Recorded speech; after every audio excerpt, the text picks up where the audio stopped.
Inter school cricket টুর্নামেন্টে সেদিন ছিল সাউথ সাবারবান স্কুলের সঙ্গে তীর্থপতি ইনস্টিটিউশনের ম্যাচ। খেলা হওয়ার কথা ছিল দেশপ্রিয় পার্কে। তীর্থপতির সামনের বড় রাস্তাটা পেরোলেই যে মাঠ। খেলার দিন সকালবেলা সাউথ সুপারবানের টিম বেশ আগেই মাঠে পৌঁছে যায়। একটু হালকা প্র্যাকটিস সেরে নিয়ে যখন তারা প্যাড গ্লাভস পরে প্রায় তৈরি, ঠিক সেই সময় তীর্থপতির কয়েকজন অত্যুৎসাহী ছাত্র তাদের টিমকে উৎসাহ দেওয়ার জন্য সেখানে উপস্থিত হয়। অদ্ভুতভাবে সেখানে তাদের টিমের কাউকে দেখতে না পেয়ে আবার এক দৌড়ে তারা স্কুলে ঢোকে। গেমস রুমে গিয়ে দেখে স্কুলের গেমস টিচার আর ক্যাপ্টেনের মাথায় হাত, কারণ রেগুলার টিমের কয়েকজন খেলোয়াড় সেদিন তখনও অ্যাবসেন্ট। এদিকে খেলা প্রায় শুরু হওয়ার মুখে। উৎসাহী ছাত্রদের মধ্যে একজন কিছুটা দুরু বুকে ক্যাপ্টেনের সামনে গিয়ে বলল, আমায় দিয়ে কি হবে? টিমের ক্যাপ্টেন বুদ্ধদেব গুহ বেশ ডাকাবুকো ছেলে। সে মুখের উপরেই তাকে বলে দিল, শোন, এ তোর ফুটবল নয়। এরকম বলার কারণ সেই ছেলেটির তখনই ফুটবলে বেশ নামডাক। যাই হোক, উপায় না দেখে তড়িঘড়ি তাকে টিমে ঢোকানো হলো। সেই ম্যাচেই 9 নম্বরে ব্যাট করতে নেমে সে প্রথমে অপোনেন্টের বোলারদের ঠেঙিয়ে করলো 47 রান। পরে আবার বল হাতে ভেলকি দেখিয়ে কোনো রান না দিয়ে তুলে নেয় 4 উইকেট।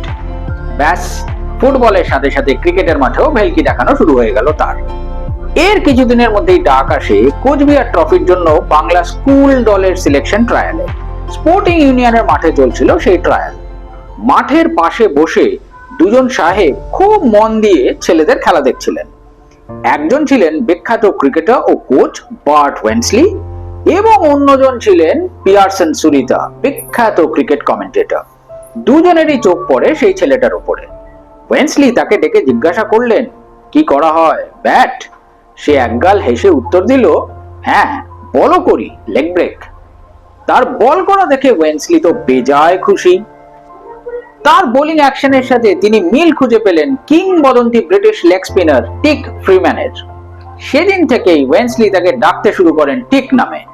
পরে অবশ্য স্পিন থেকে মিডিয়াম পেস বোলিং বেশি করতে শুরু করে সে।